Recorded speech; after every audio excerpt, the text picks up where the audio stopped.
Great. So the first thing I want to say is the same problem that I had with the previous HMT movement happened to me when I put back the stem. And I looked at it more carefully and figured out what happened. So what's happening is we take out the stem to take the movement out of the case. And when I put back the stem, this here, the yoke, is correctly in its position on the sliding pinion. And I put the stem in, and initially the square is not exactly in the square for this guy, so you have to fit a little bit until it goes in. As I'm doing this, it's pushing the sliding pinion in. And because the stem is not there yet, the sliding pinion is a little bit too low, and it's scooting under the yoke, and then the yoke ends up in between the sliding pinion and the winding pinion. And then you're in a situation where the whole keyless work doesn't work. The fix I did last time was undo the keyless work and redo it. That wasn't necessary. The correct fix is to remove the stem again and put back the stem while you're watching what you're doing and you're making sure that the yoke stays where it's supposed to be. So that's that was the lesson learned. Last time we finished up with this face by removing a cannon pinion. So we're gonna go to the other side and start the rest of the disassembly. So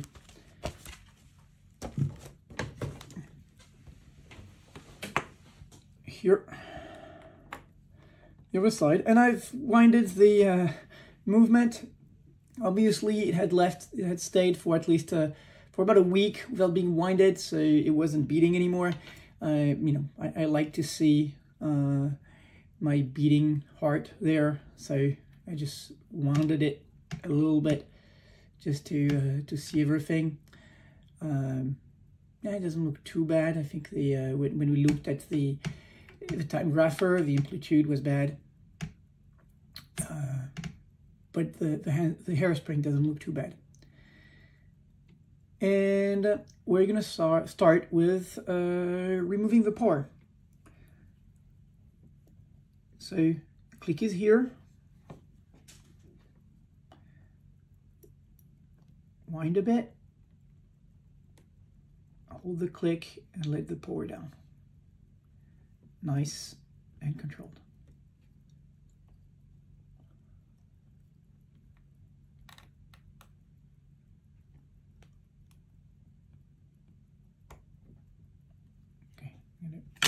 I'm going to use a piece of pegwood to hold the here maybe. Yeah, this will be better. I just had a small problem with the way I was doing it. My finger was holding the balance, which in itself is not a problem, but I like to see it beating. Removing the power here, normal power. And the balance is going to slowly die. Here we go. Now we're going to remove the balance so we don't hurt it by mistake.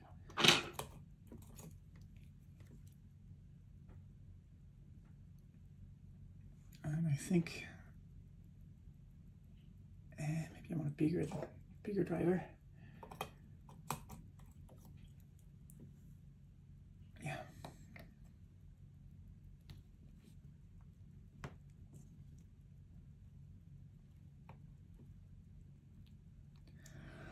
I need to always remind myself to take a look at the video screen to make sure that everything is in frame, because what I'm seeing in the microscope is actually not the same thing as what you're seeing. It's close, but it's not the same.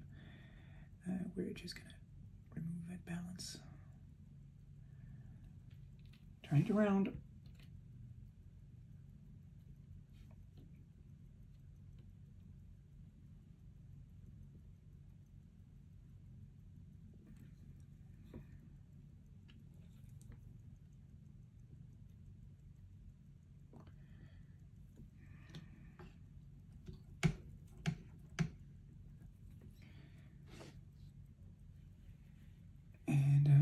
just want to put the balance, yeah, and take a look at that spring.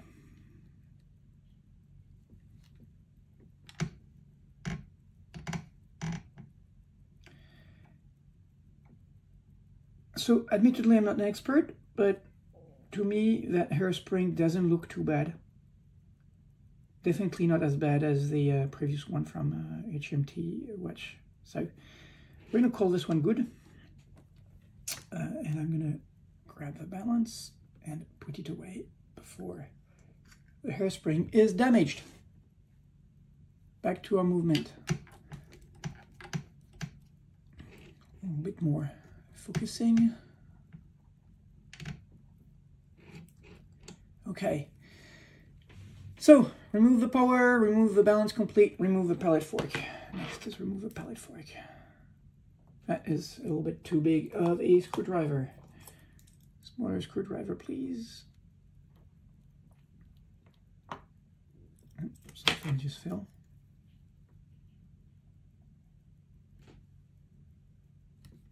I have to see where it came from through the video.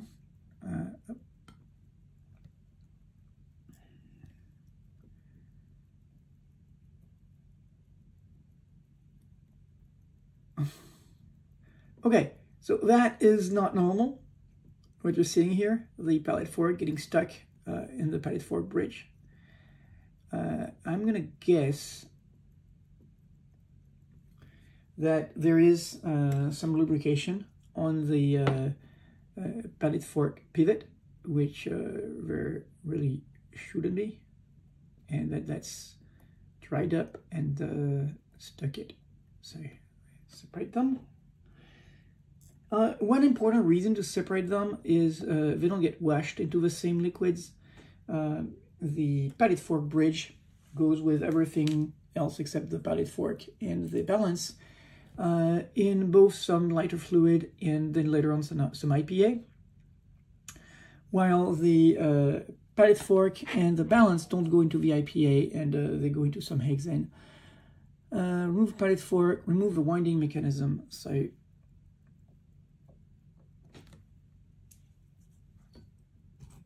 bigger screwdriver.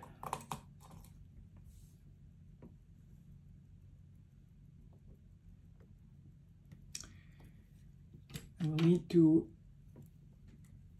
hold that ratchet wheel.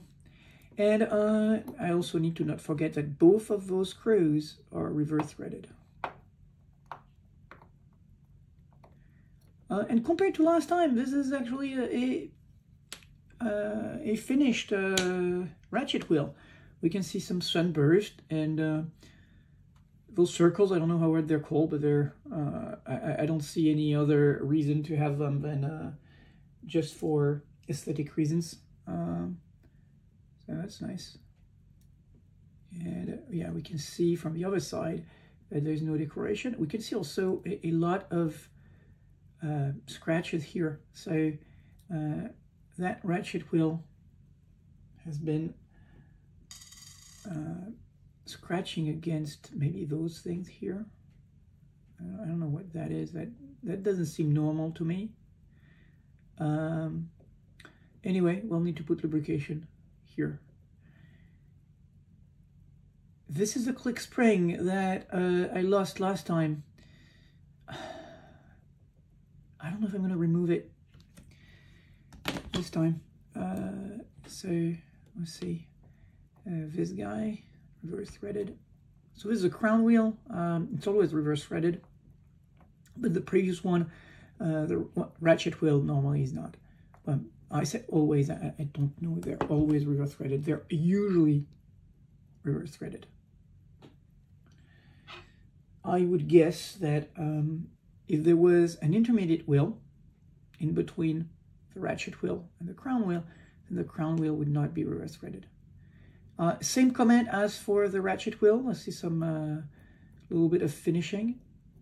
And I can separate the ring from the wheel. no finishing on this side, so we'd have to remember when we put it back with the pretty face on top. Okay, do I remove that? I think I'm gonna remove it.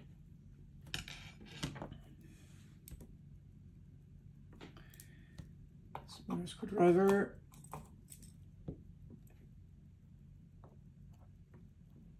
Just pay attention to what you're doing when you're removing the spring, Benoit.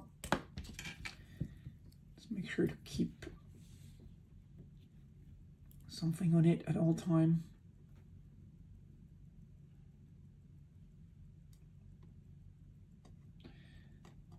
So in the place where I'm putting away those parts, I'm putting the click next to the ratchet wheel, the same compartment, as well as its screw, and that is mostly because the screws are pretty wildly different, and so there's no risk to actually mistake one for the other. Okay, so now I'm going to take out that bridge with a slightly bigger screwdriver.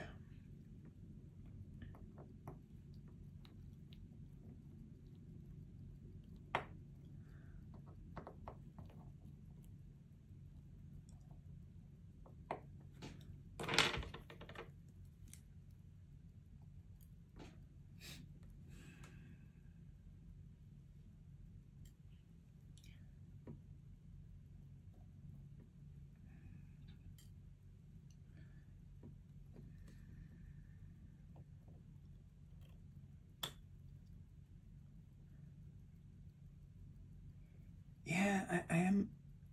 See, when you look here, those marks we saw on the other side, I really wonder what they are. Like, this really doesn't look normal. There's some dirt here. This maybe oil. I have no idea what that is. I don't see why there would be any kind of oil there, but yeah, weird.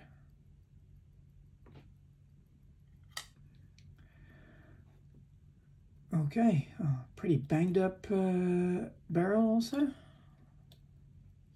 Take out the barrel. Remove the barrel, remove the gear. So I'm gonna go remove this next time.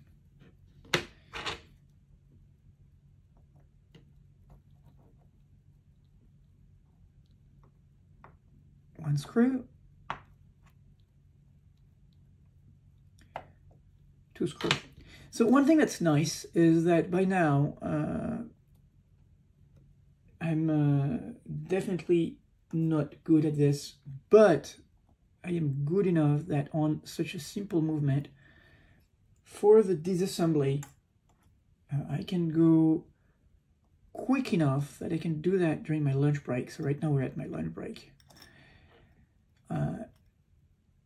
And it certainly is not the case for removing the movement from the case and the removing the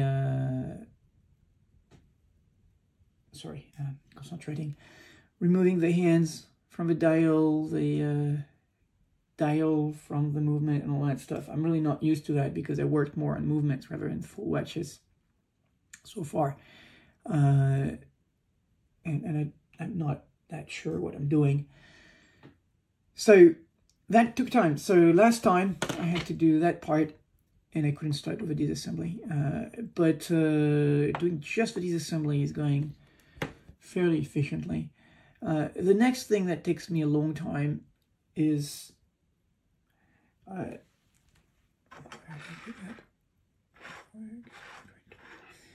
next thing that takes me a long time is putting all the parts into the little baskets for cleaning, because I have to write down where I'm putting everything and the things that I'm not putting in the baskets, which one are they, and in which little compartments they are. So that I can find my way back when I reassemble everything. The biggest culprits are the screws. I need to make sure I know where each screw has gone so I can put it back correctly. So now we're going to go on the other side and remove the keyless works and motion works.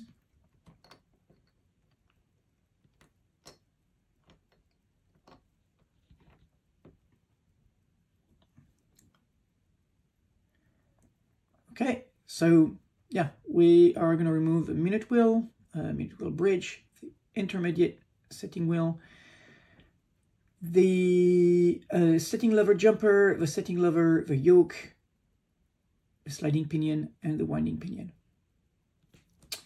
Let's go.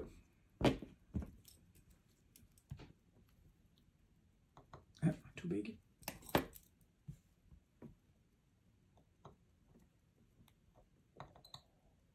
Still too big.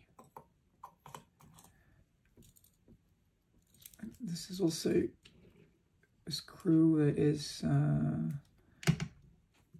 has seen better days.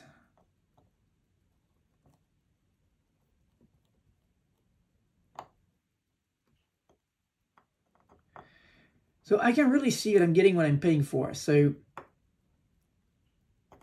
those eBay HMT watches for $15, they have working movements. That is great, but those are movements that have seen, that have been repaired, damaged, whatever they have been. They've gone through a lot, and it's just sometimes a little bit of a miracle that they work. What's nice as practice, I think, I'm not completely sure, but the movement comes in and it works, but it could work better. And I'm hoping that with practice, I'm going to make that movement work better. That gives me some indication of if I'm doing something good with my lubrication and cleaning, even if I'm not doing something perfect. The problem with using brand new movements like the ST36 is that they come in and they work pretty great. They're brand new. They've been lubricated, contrary to what I've seen online a lot. They look like they've been correctly lubricated. So the best I can hope is to, after disassembly, cleaning, and all that, is to have it work as well as it did before I started. I'm just trying to not break things. And that's fine, that's practice. You don't want to break things. But I'm not really expecting to make it run better. So I know that much better watchmakers than me, keeping in mind that I'm not a watchmaker. I'm just a hobbyist who's trying to learn that. So much better watchmakers than me could probably improve on the working of the ST36 as it comes out of a factory. But at this point of where I am in that hobby, it's not reasonable for me to think I can do that. But when I start with a movement which is working but barely, I can hope that if I do an okay but not great job at the cleaning and lubrication, I'm still going to see an improvement. So I don't know, that's so when I last disassembled such a movement, I was really wondering what was that screw for until I finished it. But it's for the little flat spring underneath that is holding the setting lever in. You can see here a little flat spring.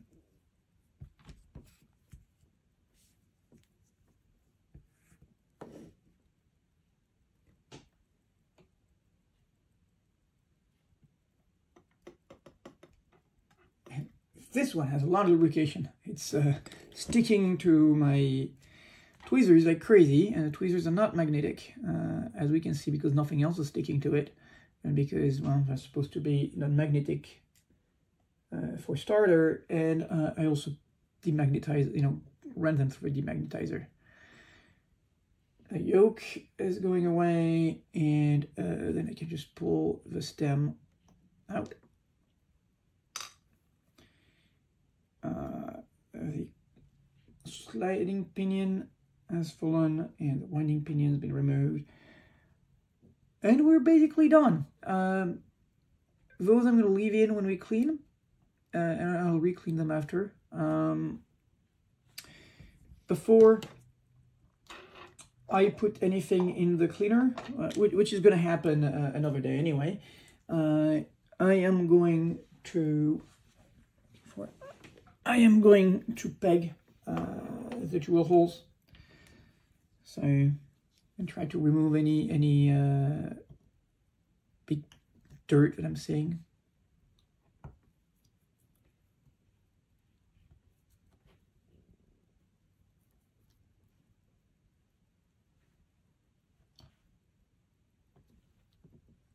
So I'm just using my my sharpened peg wood to kind of scrape the old lubrication off of the jewels. I'm trying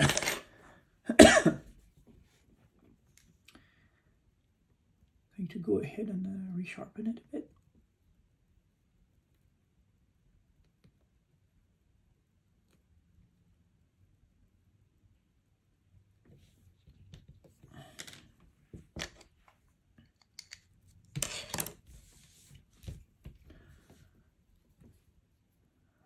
Okay, any more jewels?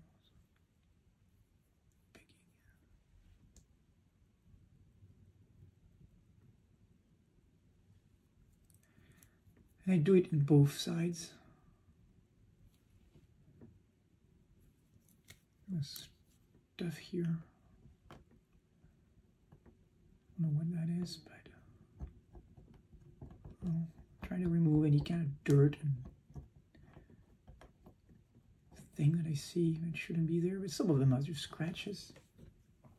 I got a buff bowl.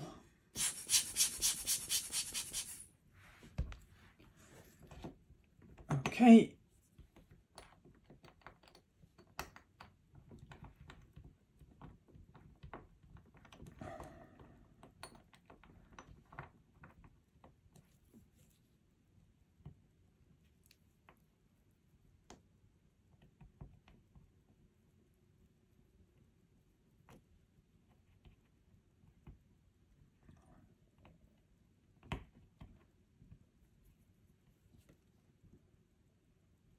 Am I seeing anything else dirty?